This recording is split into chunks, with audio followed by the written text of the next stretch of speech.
Hello everyone, welcome back to study campus के YouTube channel में आप सभी का स्वागत है। और आज हम करेंगे क्लास 12th की बिजनेस स्टडी का chapter number 4 that is planning नियोजन। हिंदी मीडियम में है ये टॉपिक जो आज मैं कराऊंगा आपको। इंग्लिश मीडियम में भी वीडियोस बनेगी, लेकिन अभी हम हिंदी मीडियम के टॉपिक को कवर करते हैं। तो बेटा, नियोजन का मतलब क्या है? इस वीडियो में जो हम सीखेंगे वो हम सीखने वाले हैं कि नियोजन का मीनिंग, उसकी डेफिनेशन जो कुंटज ओडोनेल ने जो दी है वो, और उसके बाद इसकी अवधारणा और महत्व, ये 2 पॉइंट हम सीखेंगे। टाइम रहा तो सीमाएं भी कर लेंगे, अदरवाइज ये नेक्स्ट वीडियो में आपको मिल जाएगी। तो टाइम वेस्ट ना करते हुए डायरेक्ट हम स्टार्ट करते हैं नियोजन की डेफिनेशन से, प्लानिंग के डेफिनेशन से। तो बेटा, पहली जो डेफिनेशन हमें जो गिवन है, जैसे मैंने आपको बताया था कि कुंटज एवं ओडोनेल के अनुसार क्या बोला गया है वो देखो। लिखा है कि क्या करना है, इसे कैसे करना है, इसे कब करना है और इसे किसके द्वारा किया जाना है का पूर्व निर्धारण करना ही नियोजन कहलाता है। डेफिनेशन बहुत ही आसान है, लेकिन डेफिनेशन से पहले मैं आपसे पूछता हूं कि प्लानिंग से आपका क्या मतलब है? आप क्या समझते हो कि प्लानिंग क्या चीज होती है? आप भी हर काम के लिए प्लानिंग करते हो। इवन अगर एग्जाम की प्रिपरेशन करनी है उसके लिए आप प्लानिंग करते हो कि कौन सा सब्जेक्ट पहले करना है, किस सब्जेक्ट को कितना टाइम देना है, चैप्टर कैसे कंप्लीट करोगे आप, इंपॉर्टेंट क्वेश्चंस क्या क्या होंगे। तो ये सारी चीजें आप प्लानिंग करते हो। घूमने जाना है तो उसके लिए प्लानिंग करते हो कि मतलब क्या क्या सामान चाहिए होगा आपको। सबसे पहले तो आप ये पूछोगे कि जाना कहाँ है। अगर आपकी फैमिली जा रही है तो आप सबसे पहला आपका जो क्वेश्चन होगा वो होगा कि जा कहाँ रहे हैं हम, ठीक है। फिर इसके अकॉर्डिंग फिर आप क्या करते हो, अपनी तैयारी शुरू कर देते हो। प्लानिंग आपको बेटा हर जगह देखने को मिलती है। प्लानिंग एक ऐसा वर्ड है जो डे टू डे लाइफ में आपको फेस करना पड़ता है। सेम चीज बिजनेस के साथ भी है, एक ऑर्गेनाइजेशन के साथ भी है, संगठन के साथ भी है। आप कोई भी नाम ले लो, सभी नाम एक जैसे हैं। हर एक बिजनेस जिसको अपने लक्ष्य की प्राप्ति करनी है वो नियोजन करेगा, वो प्लानिंग करेगा अपने लक्ष्य को प्राप्त करने के लिए। तो अगर हम बात करते हैं प्रबंध में, सबसे पहले क्या होता है, तो सबसे पहले लक्ष्य निर्धारित किया जाता है कि उनका गोल क्या होगा इस साल या आने वाले 5 सालों तक गोल क्या होगा। गोल निश्चित करने के बाद फिर उसको अचीव करने के लिए वो प्लानिंग करना शुरू कर देते हैं, मतलब नियोजन करना शुरू कर देते हैं। नियोजन में क्या होगा कि उस गोल को अचीव करने के लिए उनको क्या क्या करना है, कैसे करना है, कब करना है और कौन करेगा वो सारा काम, ये सब कुछ पहले से ही वो निर्धारित कर देते हैं। इसी चीज को हम बोलते हैं नियोजन, ठीक है। जैसे डेफिनेशन में बोला गया है कि क्या करना है, इसे कैसे करना है, इसे कब करना है और इसे किसके द्वारा किया जाना है का पूर्व निर्धारण। पूर्व निर्धारण का मतलब पहले से ही निर्धारित कर देना नियोजन कहलाता है, ठीक है।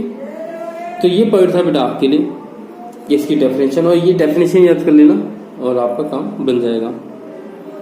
एक पॉइंट मैं आपको बताना चाहूंगा चैप्टर स्टार्ट करने से पहले, और ये हमने यहाँ तक किया, इसके आगे अगर हम करेंगे उससे पहले एक बात मैं आपको बता देता हूँ। बिजनेस स्टडी को आप सभी बहुत हल्के में लेते हो। आप कहते हो चलो कोई बात नहीं, हल्का फुल्का सा सब्जेक्ट है, थ्योरी तो है, लिख कर आ जाएंगे, क्या फर्क पड़ता है। ऊपर से हिंदी में है तो और भी आसान हो गया आपको।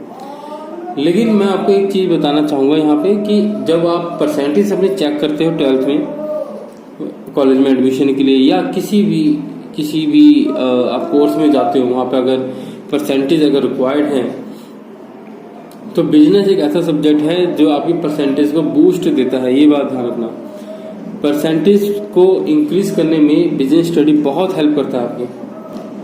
और वैसे भी देखा जाए तो पहली क्लास से आपने स्कूल को स्टार्ट किया था, जब फर्स्ट स्टैंडर्ड में थे, कुछ बच्चे LKG UKG से भी इन्होंने स्टार्ट किया, और आज आपकी लाइफ के जो स्कूल लाइफ जो है, आपकी लाइफ में जो स्कूल लाइफ है वो खत्म होने वाली है। ये लास्ट क्लास है आपकी, तो क्यों ना इसमें 100% दिया जाए। जो सब्जेक्ट आपका मन नहीं भी करता पढ़ने का, बेटा उनको पढ़ो। लास्ट टाइम है, अच्छे से पढ़ लो, उसके बाद स्कूल लाइफ आपको कभी देखने को नहीं मिलेगी, फिर आप बहुत उसको मिस करोगे। इसलिए बिजनेस स्टडी को भी आप उतना ही टाइम दो जितना टाइम आप बाकी सब्जेक्ट को देते हो। हाँ, मैथ्स से थोड़ा कम देना पड़ेगा क्योंकि मैथ्स में बहुत ज़्यादा टाइम देते हैं और अकाउंटेंसी में बहुत ज़्यादा टाइम देते हैं, इकोनॉमिक्स का मुझे समझ नहीं आता कि आपने एक अलग से ही हवा बना रखा है, इकोनॉमिक्स ना हुआ पता नहीं क्या हो गया, इको इको इको दिन रात इको इको चलाते रहते हो। बेटा इकोनॉमिक्स और बिजनेस को ना सेम वेटेज दो। अकाउंटेंसी में न्यूमेरिकल होते हैं, आपका मैथ्स में भी न्यूमेरिकल होते हैं, ठीक है, उनको टाइम देना बहुत जरूरी है। अकाउंटेंसी से ही आपकी लाइफ आगे चलेगी। अगर आप अकाउंटेंट बनना चाहोगे तो अकाउंट्स की नॉलेज होनी बहुत जरूरी है, फिर वहां पे आपको इकोनॉमिक्स काम नहीं आएगी। लेकिन जब बात आती है इकोनॉमिक्स और बिजनेस की, तो दोनों को सेम वेटेज दिया करो। इकोनॉमिक्स के पीछे इतने भी पागल मत हो जाओ सिर्फ तब तक जब तक आपको इको ऑनर्स ना करनी हो। अगर आपको इको ऑनर्स करनी है तो बात अलग है।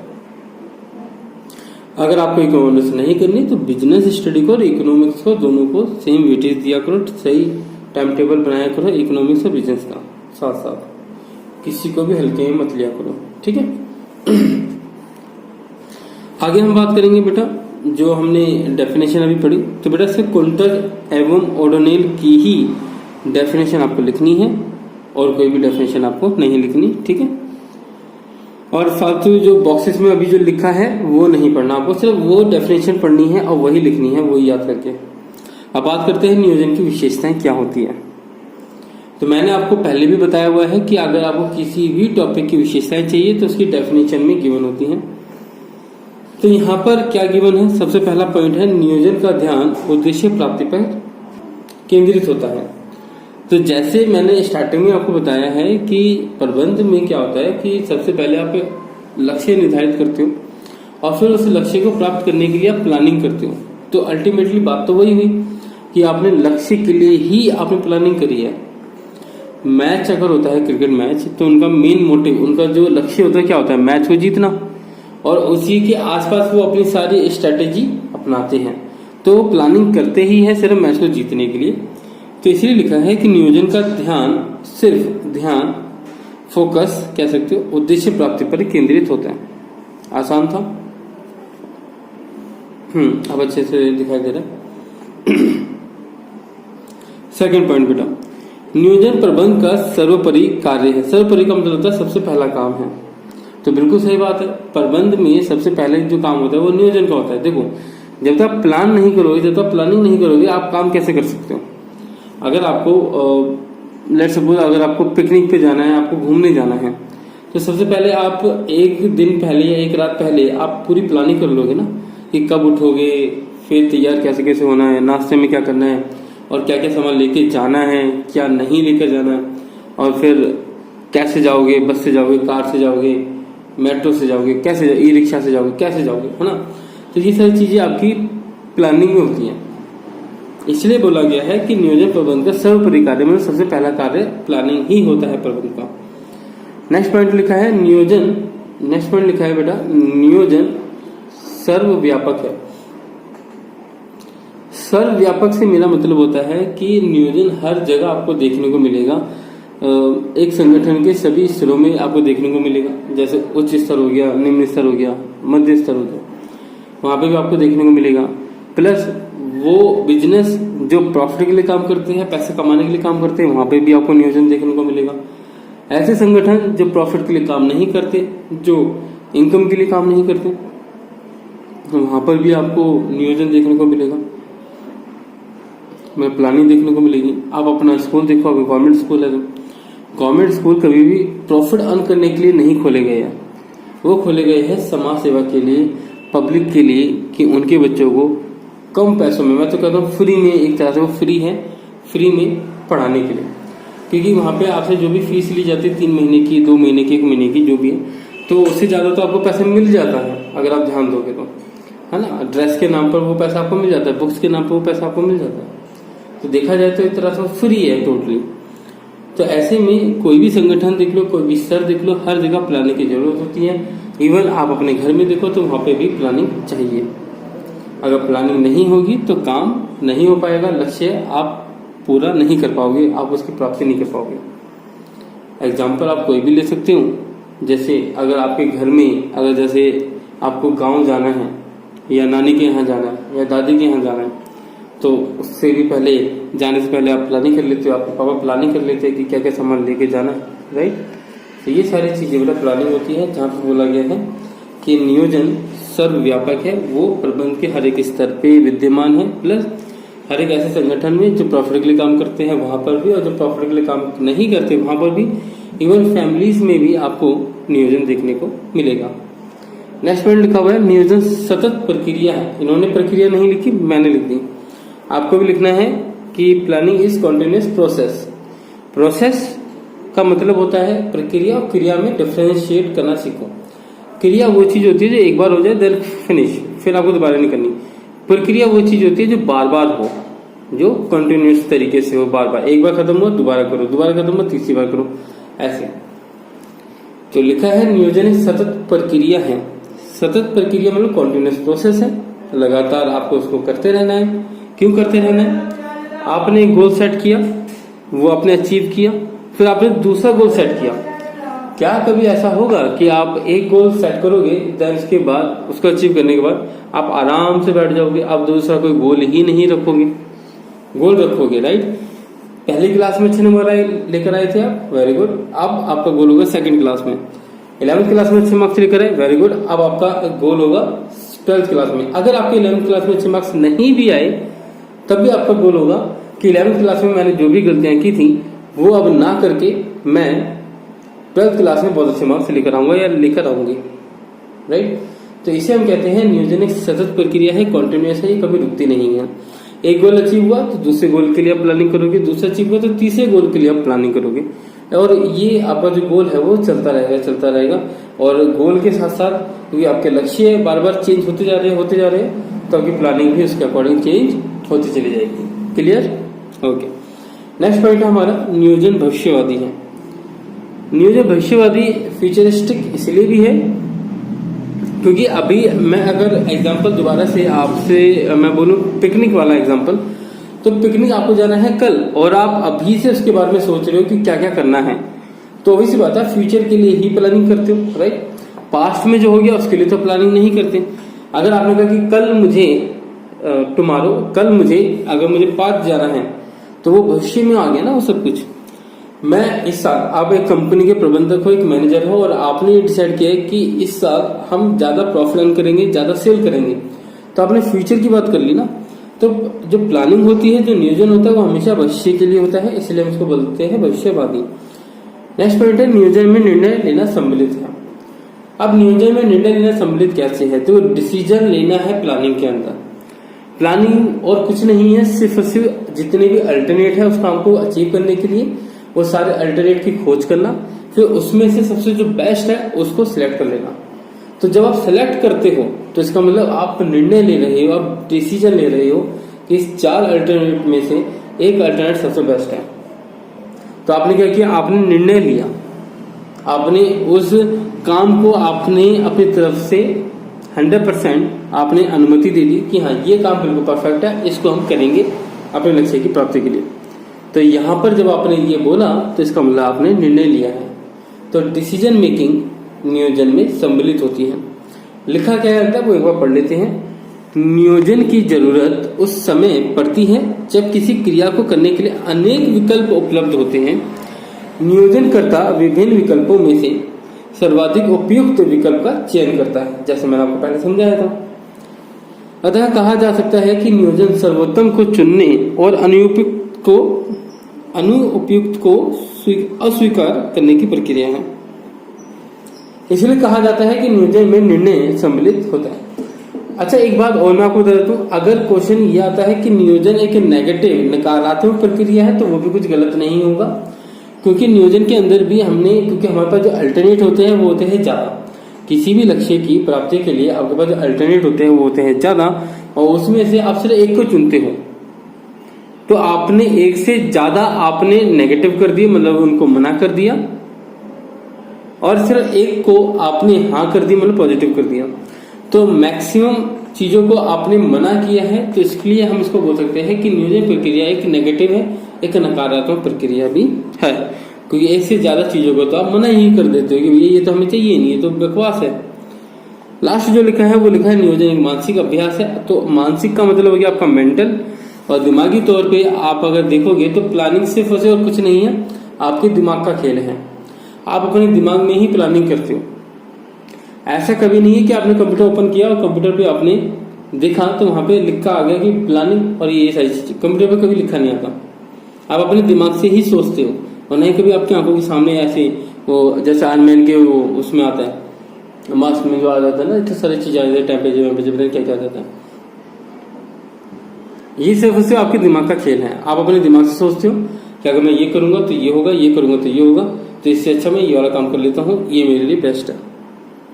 तो नियोजन एक मानसिक अभ्यास है और कुछ भी नहीं है, ठीक है। तो इसके अंतर्गत हम 3-4 चीजें सोचते हैं, वो है कि क्या करना है, इसे कैसे करना है, इसे कब करना होगा और ये कौन करेगा, ठीक। तो ये थे 7 पॉइंट। आप 6 पॉइंट याद करो, काफी है। और साथ में एक डेफिनेशन भी ऐड कर देना तो सोने पे सुहागा, आपको फुल मार्क्स मिल जाएंगे।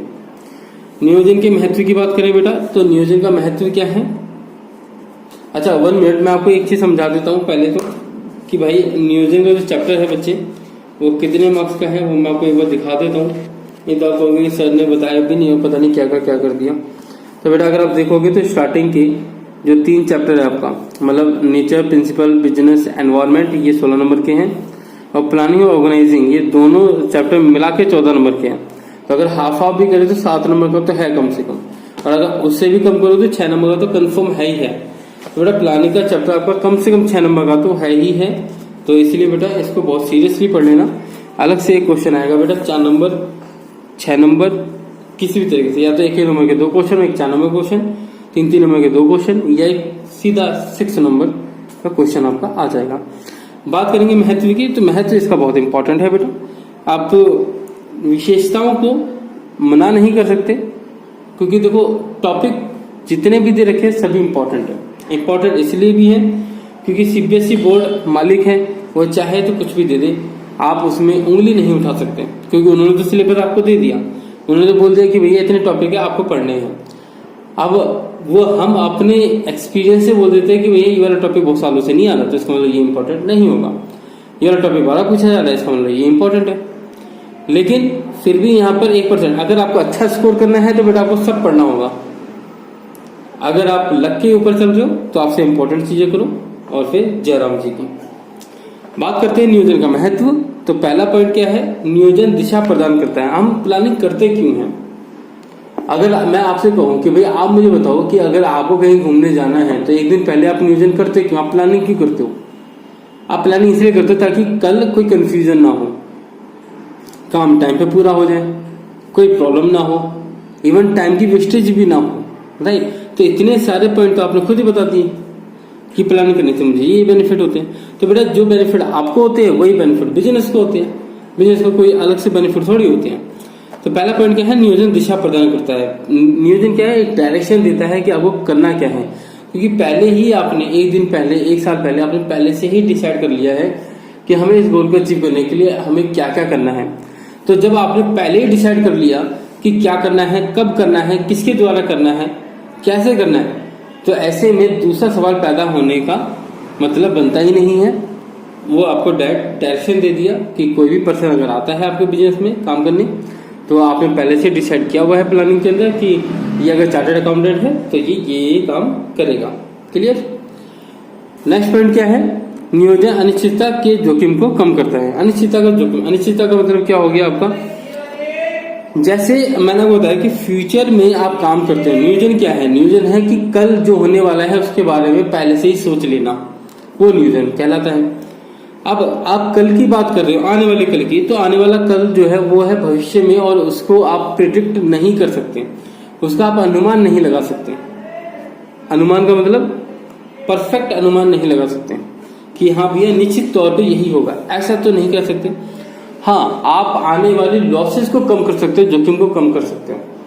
जैसे फॉर एग्जांपल आपको जैसे घूमने जाना था, तो आपने कहा कि भैया मैं एक काम करूंगा, मैं या तो मैं जाऊंगा यहाँ से ई रिक्शा से, या तो मैं जाऊंगा यहाँ से कैब मिल जाएगी तो कैब से चला जाऊंगा। आपने 2 अल्टरनेट सोचे और आपने दोनों को ही एक्सेप्ट कर लिया, ठीक है। लेकिन जब मॉर्निंग जब आप उठे तो आपने देखा ना तो ई रिक्शा चल रहा, ना तो टैक्सी चल रही। टैक्सी इसलिए नहीं चली क्योंकि आपके फोन में नेट नहीं है, तो आप ओला उबर जो भी है ओला उबर आप करोगे कैसे।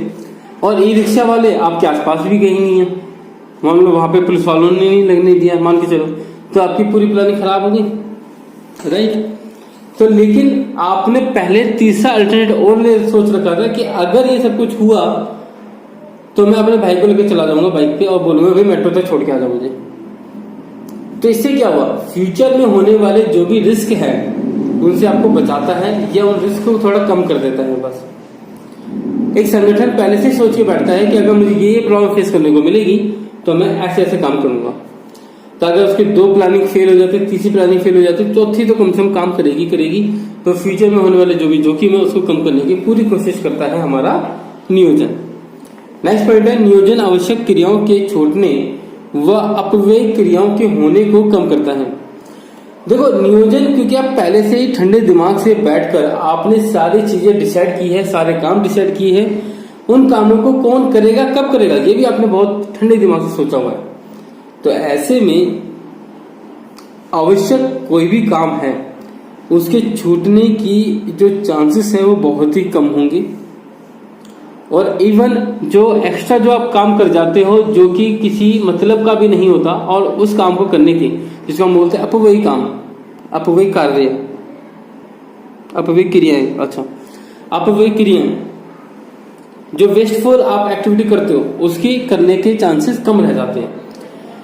अगर मैं आपसे कहूं कि आप एक काम करो, आप पहले से ही क्लास के अंदर आप पहले से ही सारी चीजें डिसाइड कर लो कि कितने बजे कौन सा पीरियड लगेगा और उसमें क्या क्या पढ़ाया जाएगा। तो जब आप पहले से डिसाइड कर लेते हो और टीचर को बता देते हो कि 1 बजे आपका पीरियड है, फिर 2 बजे आपका है, 3 बजे आपका है, 4 बजे आपका है और आपको ये टॉपिक पढ़ाने हैं, तो ऐसे में जो वेस्टफुल जो एक्टिविटी है वो होने बहुत कम हो जाती है, क्योंकि यहाँ पे कंफ्यूजन नहीं होती। वेस्टफुल एक्टिविटी कब होती है? जब लोगों को नहीं पता कि उनको करना क्या होता है, तब वेस्टफुल एक्टिविटी होती है। जब आप पहले ही बता देते हो कि किसको क्या कब कैसे करना है, तो ऐसे में वेस्टफुल एक्टिविटी कम होती है और हर एक आवश्यक काम जो भी बहुत जरूरी है लक्ष्य की प्राप्ति के लिए वो आप करते ही करते हो, वो छूटने के चांसेस बहुत ज्यादा कम होते हैं। लास्ट तो नहीं कहूंगा, नेक्स्ट पॉइंट है बेटा, नियोजन नवीनतम विचार विकसित करता है। नवीनतम विचार का मतलब क्या है कि नए नए इनोवेटिव आइडियाज लेकर आता है। देखो प्लानिंग का काम ही इनोवेटिव आइडियाज का है। प्लानिंग क्योंकि आप फ्यूचर के लिए करते हो, फ्यूचर में भविष्य में आप अपने दिमाग में सोचते हो, कोई ऐसी चीज कभी हुई नहीं होती, आप अपने दिमाग में सोचते हो कि अगर ये होगा ऐसे होगा ऐसे होगा ये होगा। जैसे मान के चलो कि आप एक बिजनेस के प्रबंधक हो और आपने कहा कि भैया मुझे इस बार सेल इंक्रीज करनी है। अब सेल इंक्रीज करने के अलग अलग तरीके होते हैं, सेल इंक्रीज करने के बहुत सारे अलग अलग तरीके होते हैं। आप क्या करते हो, आप बैठे बैठे सिर्फ ये सोचते रहते हो कि अगर मैं पहले आप पास्ट में जाते हो, आप देखते हो कि आपकी कंपनी ने कैसे कैसे सेल की हुई थी, फिर आप देखते हो कि आपके कॉम्पिटिटर किस तरह से सेल कर रहे हैं और फिर आप देखते हो कि उसमें आप क्या एड ऑन कर सकते हो। पास्ट में जो हुआ और आप वर्तमान में जो हो रहा है उन दोनों को कंबाइन करके एक फ्यूचर में एक ऐसा एक ऐसी एक्टिविटी लेके आ जाते हो, एक ऐसी टेक्निक। तो आप भविष्य में रह के भविष्य के बारे में सोचते हो, भविष्य के लिए एक ऐसी टेक्निक इजाद करने की कोशिश करते हो। मैंने उर्दू बोल दी, ऐसी टेक्निक इजाद नहीं तो ऐसी टेक्निक पता नहीं क्या होता है वो, मतलब लेकर आते हो। बता देना कमेंट में अगर कुछ पता हो तो ऐसी टेक्निक आप लेकर आते हो कि जो फ्यूचर में काम करे और एकदम लोगों के लिए नहीं हो, आपके कॉम्पिटिटर भी नहीं समझ पाए यार ये क्या कर दिया इसने, राइट। तो नियोजन नवीनतम विचार विकसित करने का तरीका होता है। एक तरह से 4 पॉइंट हो चुके हैं, 2 पॉइंट और बचे हैं। नियोजन निर्णय में सहायक है। यार आपने जब नियोजन में पहले से ही ये डिसाइड कर लिया कि भाई क्या करना है, कैसे करना है, कब करना है, तो भाई निर्णय तो आपने पहले से ले लिए, आपने निर्णय तो आपने पहले से ले लिए। लिखा क्या है, नियोजन का निर्णय का अर्थ निर्णय लेने की प्रक्रिया से है। अरे वाह, बहुत खतरनाक बात बता दी भाई इसने तो। निर्णय का अर्थ निर्णय लेने की प्रक्रिया से है। ओहो, इसके अंतर्गत विकल्पों की खोज की जाती है, बहुत अच्छी बात है, तथा बेहतर विकल्प का चयन किया जाता है।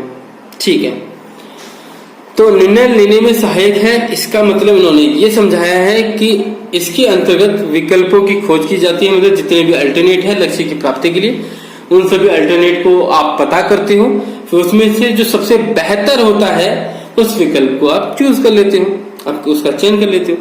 इसीलिए कहा गया है कि नियोजन में निर्णय लेने में सहायक होता है। आगे ही पढ़ी लेते, एक लाइन ही तो बची है। नियोजन के अंतर्गत निर्णय का लक्ष्य निर्धारित किया जाता है यह विभिन्न विकल्पों के मूल्यांकन का आधार भी प्रस्तुत करता है। इस प्रकार नियोजन निर्णय में सहायक होता है। ये जो लाइन है ये इन्होंने एक्स्ट्रा ऐड करी हुई है, जो कि इसमें तो नहीं होनी चाहिए, बट कोई बात नहीं, मैं आपको समझा देता हूँ। लिखा है यह विभिन्न विकल्पों के मूल्यांकन का आधार भी प्रस्तुत करता है। कैसे? विभिन्न विकल्प, आपने जब आप प्लानिंग करोगे, जब आप अल्टरनेट ढूंढोगे कि इस लक्ष्य की प्राप्ति के लिए मुझे क्या क्या चाहिए, मैं कैसे कैसे कर सकता हूँ काम, तो आप क्या करते हो, आप अपने दिमाग में ही स्टैंडर्ड क्या कर लेते हो कि अगर इन सब चीजों पे अगर कोई भी विकल्प अगर खरा उतरता है तो मैं उसको चूज कर लूंगा। तो उसी स्टैंडर्ड को उन्होंने बोला है विभिन्न विकल्पों के मूल्यांकन, वैल्यूएशन का आधार भी प्रस्तुत करता है। नेक्स्ट पॉइंट की बात करेंगे, लास्ट पॉइंट है बेटा इसका, वो पॉइंट है नियोजन नियंत्रण के लिए प्रमाप निश्चित करता है। बहुत ही सिंपल सा टॉपिक है, बहुत सिंपल टॉपिक जिन्होंने ये हेडिंग बताई है। नियोजन के अंदर आपने क्या डिसाइड किया? सबसे पहला पॉइंट, नियोजन के अंदर आपने ये डिसाइड किया कि हर एक आदमी इतना प्रोडक्शन करेगा हर दिन का। अब आपने स्टैंडर्ड दे दिया, स्टैंडर्ड कब दिया? नियोजन में दिया, प्लानिंग करते टाइम दिया। अब ये चेक कब किया जाता है कि वो एम्प्लॉय काम कर रहा है या नहीं कर रहा? वो किया जाता है चेक कंट्रोलिंग के अंदर, नियंत्रण के अंदर। जब आप कर्मचारी के ऊपर नियंत्रण रखते हो, उसको आप मॉनिटर करते हो, उसको चेक करते रहते हो कि पर डे हमने इसको बोला है जैसे 80 यूनिट, तो क्या ये 80 यूनिट बना पा रहे हैं? तो ये आप कब चेक कर पाते हो? जब आपको प्रमाप दिए जाएं, जब आपको स्टैंडर्ड दिए जाए। और स्टैंडर्ड कब दिए जाते हैं? नियोजन में दिए जाते हैं। क्यों? नियोजन में ही ये बताया जाता है कि क्या करना है, कब करना है, कैसे करना है, किसके द्वारा करना है। तो मान के चलो ABC के द्वारा करना है, कब करना है भैया? 1 तारीख को करना है। कैसे करना है भैया? ऐसे करना है। लेकिन करना क्या है? तो भैया आपको 80 यूनिट प्रोड्यूस करनी है। तो आपने प्रमाप दे दिए जो सुपरवाइजर है उसको। अब सुपरवाइजर कंट्रोलिंग में, नियंत्रण में ये चेक करेगा उसके सर पे बैठ के कि क्या वो 80 यूनिट बना रहा है या नहीं बना रहा है। तो इसलिए लिखा है कि नियोजन नियंत्रण के लिए स्टैंडर्ड मतलब प्रमाप निश्चित कर देता है। Clear point? ओके।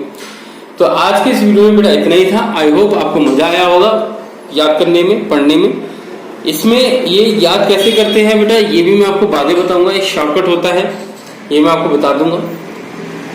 लेकिन अभी के लिए इतना ही काफी है। अगर वीडियो अच्छी लगे तो लाइक करो, सब्सक्राइब करो अगर नए हो चैनल को, और अगर अच्छी नहीं भी लगे तो कोई दिक्कत नहीं है, आप डिसलाइक करके मुझे बता सकते हो कि इसमें क्या कमी रह गई है। मैं उसको इम्प्रूव करने की कोशिश करूंगा। क्योंकि मैं इसलिए भी ये वाली बात बोल रहा हूँ, क्यों? क्योंकि मैं चाहता हूँ आपकी हेल्प करना यहाँ पर, और हेल्प मैं सिर्फ तभी कर पाऊंगा जब आप मुझे बताओगे कि कमी क्या रह गई है वीडियो के अंदर। तो अगर आपको किसी और तरीके से समझना है कि नहीं एग्जाम्पल 2-3 होनी चाहिए एक की जगह, तो वो भी ऐड करेंगे, या जो भी आपको ठीक लगता है वो मुझे बता देना। वो सारी चीजें ऐड करने की कोशिश करूंगा मैं, ठीक है। अगर शेयर करना चाहो तो शेयर भी कर सकते हो अपने दोस्तों के साथ। अकेले अकेले पढ़ना बुरी बात होती है, दूसरे साथ शेयर करो। और जाने से पहले एक ये भी चीज देख लो, एक तो बेसिक ट्रिक है, एक तो लाइक और शेयर ठोक दीजिए महाकाल का, लाइक और शेयर ठोक लीजिए। 5000 लौटे दिख जाना चाहिए। ये 4000 के लिए मैं यहाँ पे नहीं खड़ा हूँ, पूरा साल मेहनत करता हूँ आपके लिए बेटा। ऐसा नहीं चलेगा, ऐसा नहीं चलेगा। लाइक ठोकी दबा के लाइक देख लिया। हाँ अब कर लेना, ठीक है।